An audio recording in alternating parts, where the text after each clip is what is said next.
चलिए अब इमामगंज की सीट की तरफ बढ़ते हैं। जीतन राम मांझी का परिवार और इस हम्म। परिवार से कैसे एनडीए गठबंधन के एक बड़े नेता हम्म। जिनका नाम चिराग पासवान है, कैसे उन्होंने पल्ला झाड़ दिया। बिल्कुल। अब तो मुझे ऐसा लग रहा है बिल्कुल। कि मुश्किल है कहना कि जीत रही हैं बिल्कुल। दीपा मांझी। बिल्कुल। बिल्कुल, यहाँ पे देखिए चिराग पासवान ने खेला तो कर दिया है। हम्म। आप देखिए कि जेपी नड्डा जो आए बिहार, छठ का दौरा किया नीतीश कुमार के साथ, और फिर उसके बाद चिराग पासवान से भी उनकी मुलाकात हुई, उनकी माता जी से भी मुलाकात हुई, तो जरूर कहीं ना कहीं जेपी नड्डा थोड़ा सा तो जरूर हिंट किए होंगे कि ये सीट देख लीजिए। हाँ हाँ हाँ लेकिन हाँ अंतिम अंतिम समय पर चिराग पासवान सभी सीटों पर जाते हैं लेकिन इमामगंज नहीं जानते हैं। हाँ मतलब साफ है कि जो पिछले दिनों जीतन राम मांझी ने उनके ऊपर टिप्पणियां की थी, हाँ कहीं ना कहीं उसका ही परिणाम जो है वो अब दिख रहा है। चिराग पासवान जो है उनको दिखाने का प्रयास कर रहे हैं कि बाबू बिहार में रहना है तो चिराग पासवान से बैर करके तो नहीं रह हम्म। सकते हैं, वो भी दलित समाज और में। मुझे याद है कि उन्होंने रामविलास पासवान का विकल्प बता दिया था हाँ पशुपति हाँ हाँ पारस को। हाँ। और बिल्कुल इसी वजह बिल्कुल। से काफी नाराजगी जो हाँ, थी वो दिख बहुत गई बहुत थी। बहुत नाराजगी थी, बहुत नाराजगी हाँ, थी। तो और मुझे चिराग लगता है कि पास इमामगंज की सीट पर बहुत ज्यादा चर्चा करने की जरूरत नहीं है, लगभग हाँ। तय है कि यहाँ से कौन निकल रहा है। बिल्कुल, यहाँ से देखिए जो है रोशन मांझी जो है राजद के कैंडिडेट, तो वो अच्छे स्थिति में रहेंगे हम्म अगर पासवानों ने खेल नहीं किया होगा। हम्म। हम्म। अगर पासवान। पासवानों ने नहीं खेल किया होगा तब भले ही दीपा मांझी थोड़ा बहुत टक्कर दे पाएंगी, अगर लेकिन पासवान।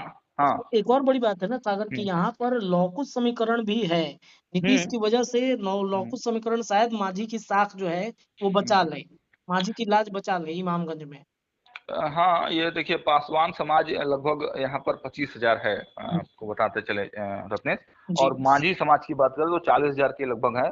हम्म, मुसलमान 15%, यादव 13%, SC 38%, और फॉरवर्ड भी यहाँ पे लगभग 10% है। अंतिम हम्म, अंतिम में फॉरवर्डों को रिझाने का भी प्रयास खूब हुआ है इस हम्म, सीट पे।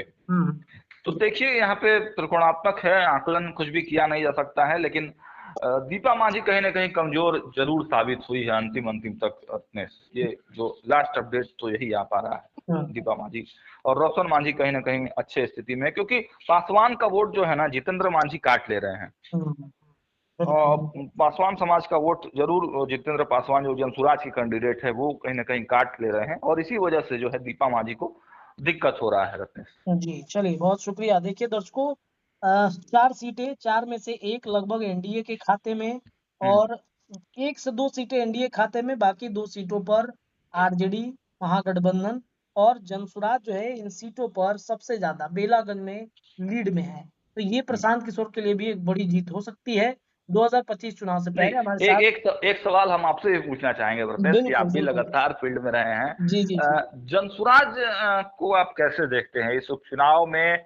उम्मीदवारों को लाकर क्या प्रशांत किशोर की ये स्ट्रेटेजिक भूल है, या फिर अपने आप को स्थापित करने के लिए, एक अनुभव प्राप्त करने के लिए कि प्रशांत किशोर ने यहाँ पे अपना जो काम किया उसमें कहीं ना कहीं वो सफल हो पाए हैं? आपको क्या लगता है भविष्य क्या है 2025 में देखिए, आपके मुझे हिसाब से? मुझे ऐसा लगता है कि प्रशांत किशोर शुरुआती दौर में जब हम लोगों ने उनकी पदयात्रा देखी, जब हम लोगों हम्म। ने बहुत सारे उनकी स्ट्रेटजी देखी, तो ऐसा हम्म। लगा कि वो सिर्फ एक मैनेजमेंट के तौर पे ही बिहार में रह हम्म। जाएंगे। हम्म। लेकिन जैसे ही उन्होंने हम्म। पटना के वीसी मिलर ग्राउंड में 2 अक्टूबर को ऐलान किया कि 4 सीटों पर लड़ेंगे, तब हम्म। भी लोगों को विश्वास नहीं हुआ कि शायद वो भाग जाएंगे, उनको मतलब बिल्कुल। ये नहीं होगा।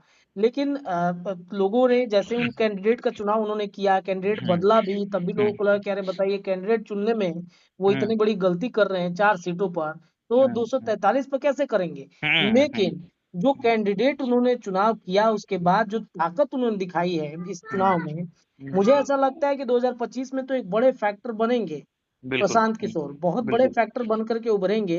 हम्म। और मुझे लगता है कि अगर सीरियसली उन्होंने 243 सीटों पर उतार दिया बिना किसी गठबंधन के, तो कुछ हम्म। सीटों पर तो एनडीए के साथ साथ हम्म। जो महागठबंधन है उसको तो हम्म। डैमेज कर ही देंगे वो, खेल बिगाड़ जरूर खेल सकते हैं। बिगाड़ देंगे। और हाँ। मुझे लगता है कि अगर नहीं भी वो जीतते हैं, तो हाँ। चिराग पासवान वाली स्थिति तो वो जरूर कर देंगे। हाँ। और बिल्कुल। सीधा सीधा उनका जो मतलब हम्म। टारगेट है बिहार हम्म। में, वो हम्म। जनता दल यूनाइटेड और महागठबंधन में आरजेडी है। तो इस बिल्कुल, बार जो बिल्कुल। नीतीश कुमार को लग रहा है कि नंबर 1 हम बन जाएँगे, हुँ, मुझे हुँ। ऐसा लगता है कि तीसरे नंबर पर फिर नीतीश कुमार ना आ जाए। और अभी उपचुनाव में क्या देखते हैं आप? कितना देखिए, उपचुनाव में जो अब बातें चल रही हैं, आपने भी कहा हुँ, कि भाई एक हुँ, सीट पर बेलागंज में मुझे भी ऐसा लग रहा है कि लीड ले रही है हुँ। जनसुराज पार्टी। बाकी लीड जो नहीं ले रही है। वहाँ पे अपना जो प्रतिष्ठा बचा ले है हाँ, प्रतिष्ठा प्रतिष्ठा है है बचा वो लेगा। बचा लेगी। वो हाँ, ज़मानत जो आपने कहा कि ज़मानत हाँ, बच जाएगा ज़मानत जो प्रशांत है। किशोर का, वो जी। ज़मानत शायद बच जाएगा। और देखिए इसमें हुँ, एक और बड़ी बात हम आपको जोड़ देते हैं हुँ, सागर भाई, कि जो हुँ। एक लेटर आरजेडी का वायरल हो रहा था, आपने बिल्कुल। देखा होगा, बिल्कुल, बिल्कुल। वो एक और खुलासा हम अभी सभी दर्शकों के लिए कर देते हैं कि वो हुँ, दरअसल प्रशांत किशोर का मैनेजमेंट था। इस प्रशांत हुँ। किशोर के मैनेजमेंट के वजह से इस लेटर पर कहीं न हुँ, कहीं आरजेडी के अंदर थोड़ी-सी नाराज़गी होगी और अंत हुँ, समय में हुँ, जो खेला उन्होंने किया है, इससे हुँ। वो भी कहीं न कहीं डैमेज होंगे। तो प्रशांत किशोर बेशक उनकी पार्टी इस बार ताकत दिखाएगी और ये चिंताजनक है चलिए, नीतीश कुमार के लिए भी, आरजेडी के लिए भी। ठीक। बहुत-बहुत शुक्रिया सागर भाई तमाम अपडेट देने के लिए। सागर भाई से हम लगातार दर्शकों जुड़ेंगे। आपको ये एनालिसिस कैसा लगा 4 सीटों पर? आप अपनी राय कमेंट में रख सकते हैं। अपने चैनल को सब्सक्राइब ज़रूर कर लीजिएगा। बहुत-बहुत धन्यवाद।